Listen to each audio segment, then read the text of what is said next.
Cyberabad CP గారి ఆదేశాల మేరకు మా డీసీపీ గారి యొక్క ఇన్స్ట్రక్షన్స్ ప్రకారము పోలీస్ స్టేషన్ పరిధిని గుర్తించడానికి ప్రతి రోడ్ నుంచి వస్తున్నప్పుడు పోలీస్ స్టేషన్ పరిధి ప్రారంభం ముగింపు అని బోర్డ్స్ ఏర్పాటు చేయడం జరిగింది. దాంట్లో టెక్నాలజీని మేలవింపుగా చేస్తూ ప్రతి బోర్డు దగ్గర క్యూఆర్ కోడ్ ఏర్పాటు చేయడం జరిగింది. ఆ క్యూఆర్ కోడ్ను పబ్లిక్గా స్కాన్ చేసుకున్నట్లయితే ఆ క్యూఆర్ కోడ్ స్కాన్ చేసుకోగానే మా యొక్క పోలీస్ స్టేషన్ మ్యాప్ ఓపెన్ అవుతుంది. SSO phone number, DI phone number, detective inspector phone number, అలాగే సెక్టర్ను ఇండివిజువల్గా మార్క్ చేస్తూ ఆ యొక్క సెక్టర్ ఎస్ఐ సంబంధించిన ఫోన్ నెంబర్ కూడా అందుబాటులో ఉంటుంది.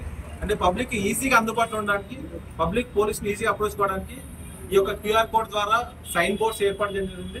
దీనివల్ల పబ్లిక్ ఈజీగా వాళ్ళ సెక్టర్ ఎక్కడ ఉంది, వాళ్ళ సెక్టర్ ఎస్ఐ ఎవరు, వాళ్ళతో డైరెక్ట్ కమ్యూనికేట్ చేయడానికి, అలాగే పెట్రోల్ కార్ వెహికల్స్ నెంబర్స్ ఇబ్బంది కాకుండా హెల్ప్ లైన్ నెంబర్స్ అన్ని దాంట్లో పెట్టడం జరిగింది.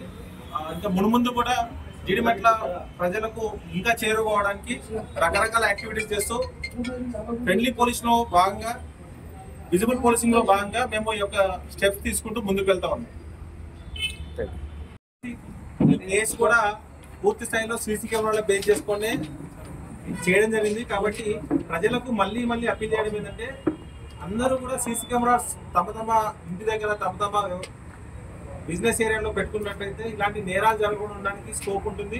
ఒకవేళ జరిగితే కూడా పట్టుకోవడానికి ఎక్కువ ఆస్కారం ఉంటుంది.